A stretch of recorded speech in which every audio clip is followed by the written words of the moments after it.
I wish good things to you who's watching this. I am Alexey and this is today's puzzle. This position arose in a game in arena mode on Board Game Arena that happens to be against one of our subscribers. We're playing with the yellow meeples, our opponent is playing the red meeples. And now it's our opponent move, they draw this tile that allows them to complete a nice 14-point city. And now our situation does not look great. Our opponent has a meeple to spare.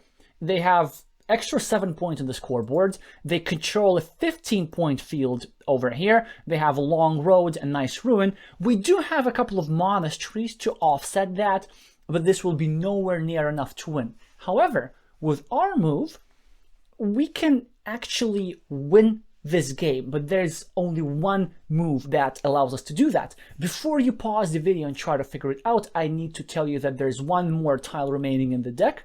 So this means that our opponent already has one in hand. Now we're going to play our tile, they're going to play their tile, and then we're going to draw one more tile from the deck and play our last move. So this means that you need to plan not for one move, but for two moves. And of course, I will give you hints afterwards, but first of all, try and solve everything by yourself. So pause the video. I assume you did that. So here's the first hint. Well, I'm going to reveal now the tiles that are remaining in the game. And it's these two tiles. Interesting, two instances of the same tile.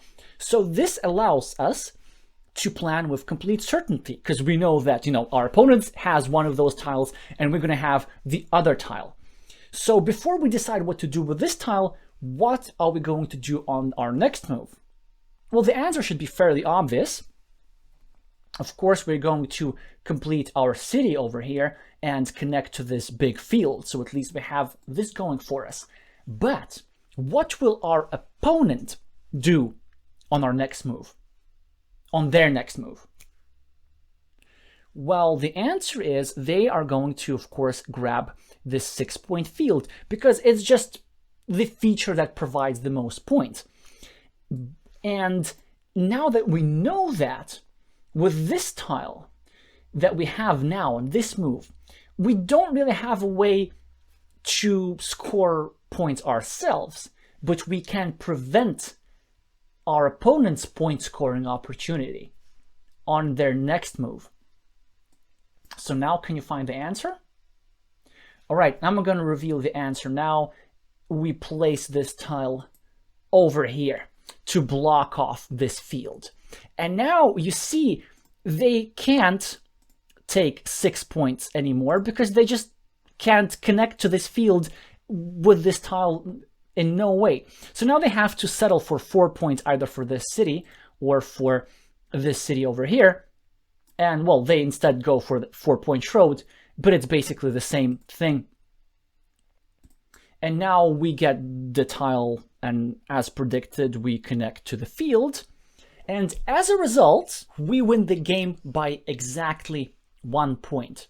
So you see, because with this move over here, we did not allow our opponent to score 6 points, and they instead scored 4 points. So we are now won the game by 1 point instead of losing the game by 1 point. So the main lesson here is, if you don't have meeples, or if you don't have any way to score points, then at least you can sabotage your opponent's point scoring opportunities by predicting where they will place on the next move and then blocking that opportunity. Sometimes it can make a difference between losing the game or winning the game. And this is exactly what happened in this case. I hope you learned something from this. Thank you so much for watching, and I'll see you soon.